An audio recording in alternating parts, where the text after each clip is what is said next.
อ๋อหลังคาบ่มีเลยพ่อแม่พี่น้องหลังคาบ่มีเลยเนาะเนี่ยหลังคาเห็นฟ้าเลยแหละเนาะบ่มีหยังเลยแล้วก็น้องเพิ่นดังไฟเนาะหนึ่งข้าวอืมเจ้าข้าวเนาะโอ้โทพ่อแม่พี่น้องเอ้ยเบิกเพิ่นหุงข้าวถาพ่อเนาะเนาะแม่บ่นอนก็บ่มีผ้าเสื้อผ้าหยังบ่มีเนาะเอาผ้านี่มาบังนะป้าอันนี้ฝนตกมาก็หัวเนาะเปียกเมื่อไหร่เนาะสมองพยาบาลนี่เพราะว่าพยางขาดเนี่ยนี่มันขาดเป็นหูอยู่เนาะเวลาฝนมานี่หัวแน่นอนเนาะนี่บ่มีผ้าเสื้อผ้าหยังแหละนอนก็นอนแบบนี้เลยพ่อแม่พี่น้องป้าโทป้าโทพ่อแม่พี่น้องสภาพสมบุกสมบันสบายดีนางย่อยงเฮ็ดยังฟ้าฟื้นเพิ่นฟ้าฟื้นบ่จื้อเขาแล้วเบิ่งนั่นจื้ออ้ายบ่จื้อนี่น้องขนมว่าเจ้าเด้ว่าเจ้าเฮ็ดเบิ่งอ้ายพอบ่อยู่เข้าไปเต้ไปให้อ้ายดูอ้ายไปใส่บ่ฮู้ไปเต้หึเดินไปเต้เนาะบ่ฮู้เป่าภาษาลาวบ่ได้หายลาวบ่ได้พ่อแม่พี่น้องแต่ว่าอ้ายชื่ออยู่ว่าน้องหั่นอยู่นี่แล้วก็มีอ้ายผู้หนึงแล้วก็มีพ่อผู้หนึงแม่นน่ะน้องบ่ชื่ออ้ายบ่ฮู้สิเป่าอ้ายโอ้เพิ่นบ่ฮู้เพราะว่าตอนอ้ายมาน้องยังน้อยนี่เพิ่นฟ้าฟื้นเลยนี่ที่ดังไฟ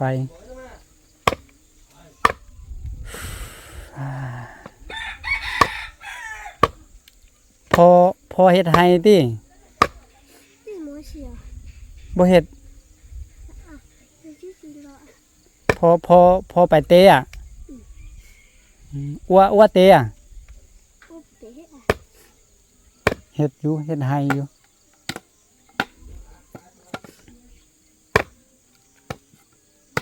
สบายดีเด้อพ่อแม่พี่น้องยินดีต้อนรับทุกท่านเนาะเข้าสู่ช่องของบาวลีอีกคือเก่าคือเดิม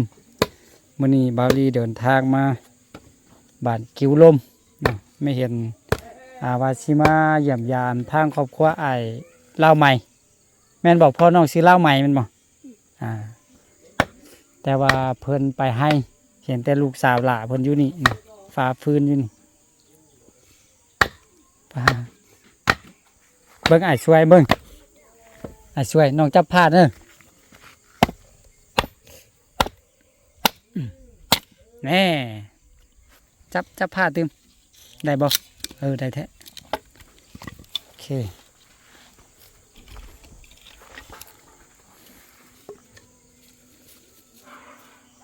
เป็นฟ้าฟื้นเนาะเล็กน้อยเดียวพาก็ยากหน่อยนึงน้องสิเฮ็ดหยังลูกไปเสียดังไฟอ้ายเบิ่งเด้อเด้ออ้ายเบิ่งเด้อเด้อไปในเฮือนเพิ่นพ่อแม่พี่น้องไปเบิ่งน้องเพิ่นดังไฟปอหลังคาบ่มีเลยพ่อแม่พี่น้องหลังคาบ่มีเลยเนาะเนี่ยหลังคาเห็นฟ้าเลยแหละเนาะบ่มีหยังเลยแล้วก็น้องเพิ่นดังไฟเนาะหนึ่งข้าวเจ้าข้าวเนาะโอ้โทพ่อแม่พี่น้องเอ้ยเบิกเพิ่นหุงข้าวถาพ่อเนาะโทพ่อแม่พี่น้องนี่ ไฟดับบ่มีฟืนใส่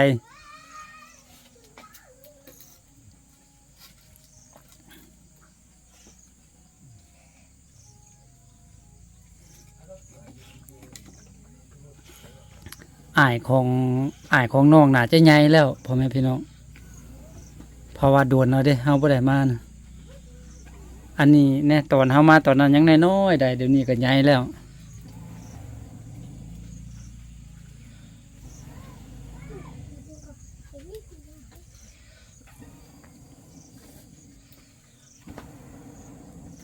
เพิ่นหุงข้าวโอ้โทษพ่อแม่พี่น้องสมควรเนาะเบิ่งพาเข้านะพาเข้าก็ประมาณนี้แต่ว่าหลังคานี่แหละพ่อแม่พี่น้องเนาะหนักหน่วงที่สุดเนาะนี่บ่มีเลยนะเนาะอันสีบังนะสามว่ายามนี่เป็นยามฝนเนาะแต่ว่าบ่นอนนั่นเอาผ้ายางมาปกแบบนี้นี่บ่นอนเนาะผ้ายางปกแบบนี้แล้วก็นอนอยู่ในหันโอ้นี่หมูมาหานี่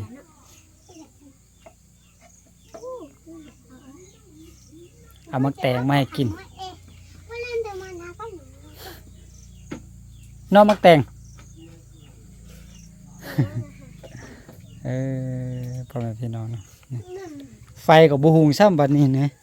ไฟก็ดับแล้วนี่เนี่ยไฟดับแล้วไม่ได้กินข้าวแล้ว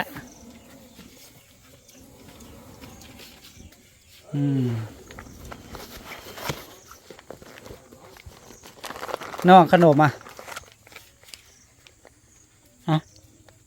ว่าเจ้าเด้ว่าเจ้าไอ้มาเอาว่าเจ้าเบาเบิ้งให้ว่าเจ้าโอเค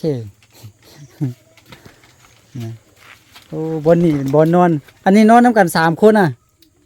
มีพอฮะ แล้วเหลือ อีโอเปเปาซีเอาซีกับไผ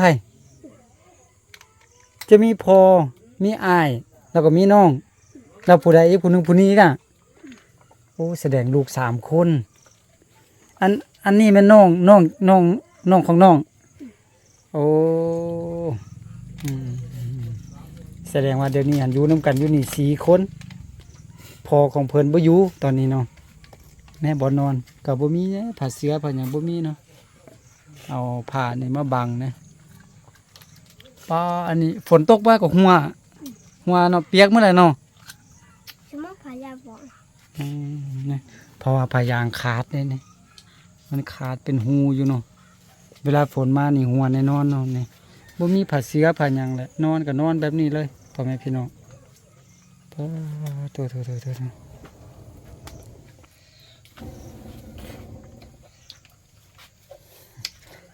เพิ่นสร้างหุงข้าวแล้วก็เนาะหุงเองพ่อแม่พี่น้องแล้วก็บอนแต่งกินก็มีมีสังกะสีมามุงแบบนี้เนาะ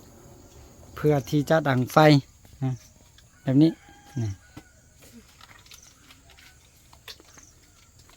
อันนี้น่าจะเป็นอันกินเนาะไม้ถ้วยบวงเนาะเถอะกาจิกาเถ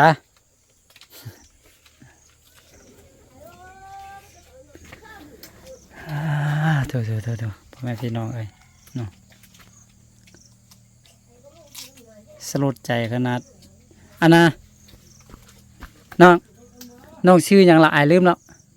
ชื่ออาจี รู้ว่าแม่ต้องนะ เมตงอันนั้นดู นี่เนาะ โดย แม่ต้องนะ เมตงอันนี้ดู ว่าแม่ชื่อ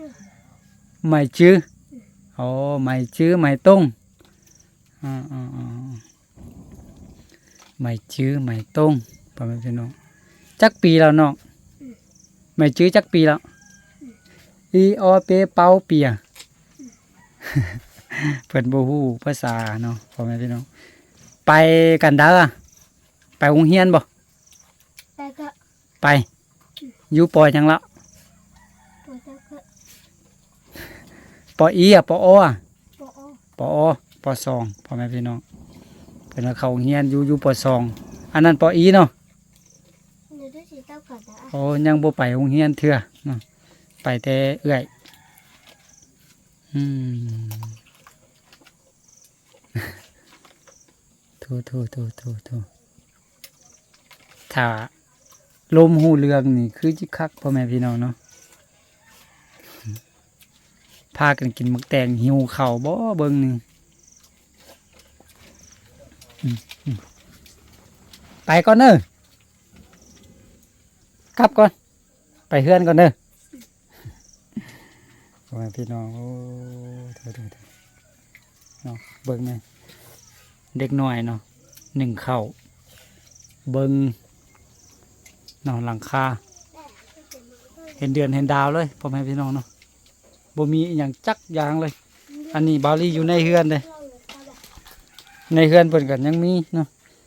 ย่างไก่ก็เอามันยังปกไว้บัดนี้แล้วก็มีอันรับผ้านี่ก็จะมีมักเพชรนะมักบวบเครื่องอาบน้ำนะป้าโถผ้าเข่าเนาะโอ้โถหลังคามีดีแล้วมีผ้ายางนะมาปกบอนนอนนี่4 คนนอนนำกัน อันนี้มันน้ำกินแหละตามเบิ้งเนาะอาจจะเป็นน้ำกินน้ำก็หมดละบ่มีละอึ๊บโถไอ้เราไม้บุยู่อ่ะเราไปใส่บ่ฮู้เสียเบิ่งนำกันเด้อพ่อแม่พี่น้อง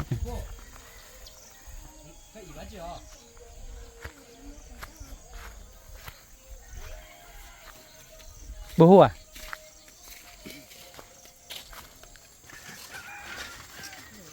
ว้าเฮือนหลังนั้นก็2 หลังติดกันเนาะเฮียนแบบกันบ่ว่าติพ่อแม่พี่น้องโอ้โถหลังนี้ยังมีหญ้าอยู่หน่อยหนึงเนาะเทิงๆนี่หลังนี้แทบหมดเลยเนาะบ่มีหยังจักดี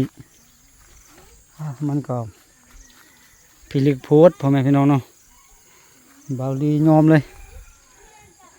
โถสะเทือนใจ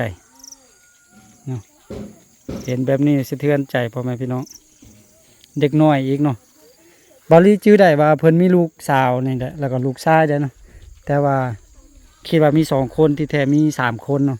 มีลูกชายคนหนึ่งลูกชายกกแล้วก็ลูกสาวผู้เฮาเป็นนางร่มหั่น2 คนเนาะ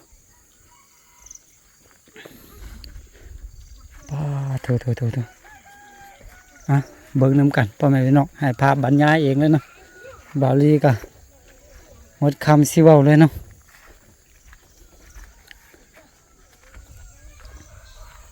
โถหนักหน่วงสุดเลยเนาะเบิ่ง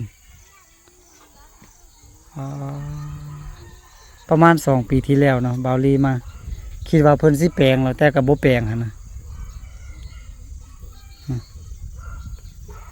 ภาษาสิเว้าเนาะให้ภาพมันบรรยายเลยพ่อแม่พี่น้อง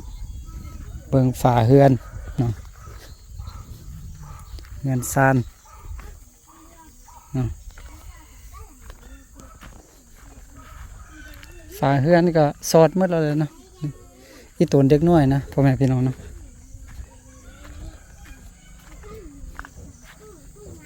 เจ้าเนี่ยพอดีลูกชายเรามาสบายดี สวัสดี โดยชื่ออ้ายบ่ จื้อ ชื่อเนาะคิดว่าบ่ชื่อไปหยังมา ไปลี ไปลินอยู่ไส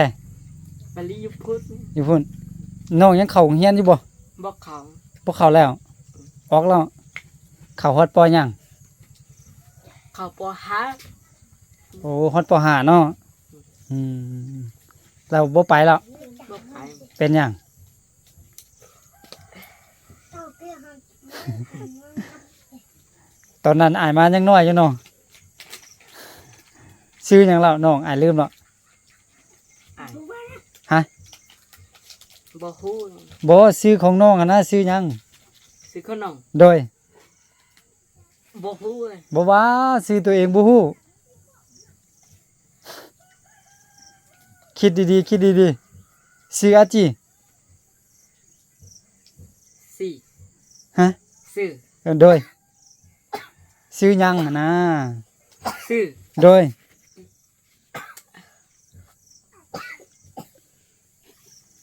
เพิ่นอาจจะบ่เข้าใจภาษาเขาเว้าไป บ่เข้าใจ บ่เข้าใจเนาะป้าบัดนั้นเห็นบ่เนี่ยอ้ายชื่อลีอ้ายชื่อลีน้องชื่อหยัง รัว หั่นแหละ ดัวชื่อดัวป้าเฮือนนี่ฝนมาเปียกหมดแล้วเนาะพอคือบ่แปลง บ่เปลี่ยนน่ะ บ่พอแปลงโอ้ พ่อก็บ่เป็นใช่ บ่แปลงเดี๋ยวนี้นอนนํกันหั่น4คนเลยบ่นอนน่ะ นอนมา 4คนเลย มีพ่อมีน้องก็น้องอีก2คนโทษเบิ่งนี่ฝนมานี่เปียกหมดแล้วเนาะหลังคาซอกหญ้าบ่เห็นเลยนี่พอไปยัง พอไปยังโฮด ไปยิงฮอกคิดว่าไปอันน่ะเฮ็ดไห้บ่แม่นเนาะ บ่แม่ บ่แม่นบ่เฮ็ดไห้อ่ะ บ่ฮู้บ่ฮู้ภาษา บ่ฮู้ภาษา บ่ฮู้ภาษาโลอ่ะ เพิ่นบ่เข้าใจฮู้อยู่แต่ว่าฮู้บ่หมดไปยิงฮอกพุ่นเนาะบอกพอตัดหญ้านี่โอ้มะม่วงนี่หญ้าตัวนี้หั่นน่ะหญ้าอันนี้นี่นะตัดแล้วก็มะม่วงใส่ฝนมาก็บ่เปียกนั่นน่ะแม่นบ่อันนี้ผ้าเข้ายังใส่อยู่อ่ะอันนี้ยังใส่อยู่บ่อันนี้นี่ยังเอาอยู่อ่ะไปล้างเด้อนี่บ่เปื้อนนี่เอาน้ำล้างออกเปื้อนโพดเป็นพยาธิแหละเน้อ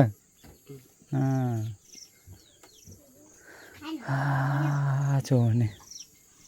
เดี๋ยวนี้เหลือแต่บ่นอนนี่เอาผ้ายางมาปกนอนแล้วก็วันดังไฟก็เอาสังกะสีมามุงอยู่แบบนี้เนาะโทหนักหน่วงแท้กลับก่อนนะกลับก่อนกลับกันเด้อ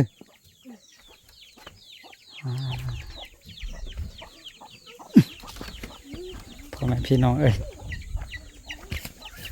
นักหน่วงทะนวงในเงินหลังนี้เนาะป้าโทพุ่นเบิ่งฝาเฮือนเนาะสุดยอดเลย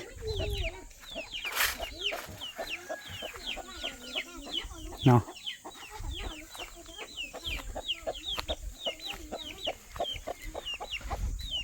แบบนี้แหละพ่อแม่พี่น้องให้เบิ่งน้ำกันเลยนะเฮือนเนาะจะเป็นประมาณนี้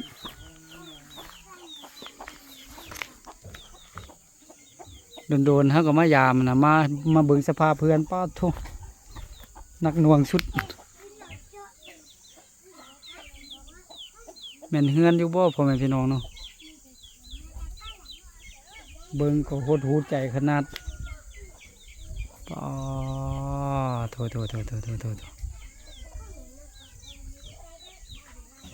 สภาพเฮือนเนาะ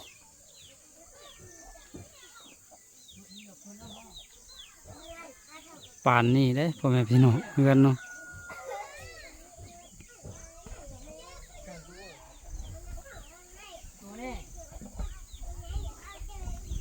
นักหน่วงสุดใจเนาะ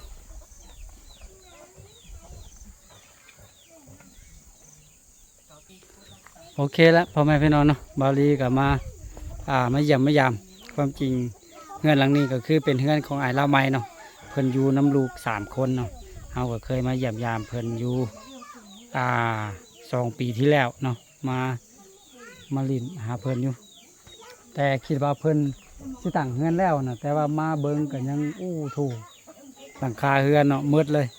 มืดสภาพเลยเนาะเฮือนนี่ในหลังคาบ่มีหญ้าเนาะบ่ฮู้ว่าอยู่ได้จังใดพ่อแม่พี่น้องนักหน่วงเนาะนักหน่วงแท้ๆเลยภาพมันบัดใหญ่ๆเนาะพ่อแม่พี่น้องเนาะไอ้ตัวเด็กน้อยพ่อแม่พี่น้องเนาะเด็กน้อยอยู่นํกันนั่นน่ะบอนนอนบอนกินบอนอยู่สารพัดพัดเพโอเคสำหรับคลิปนี้บาลีเอามาตอนมาฝากเนาะพ่อแม่พี่น้องได้ครับชมน้ำกันสำนี้เนาะสำหรับคลิปนี้บาลีขอตัวลาไปก่อนแล้วพบกันไหมเนาะสบายดี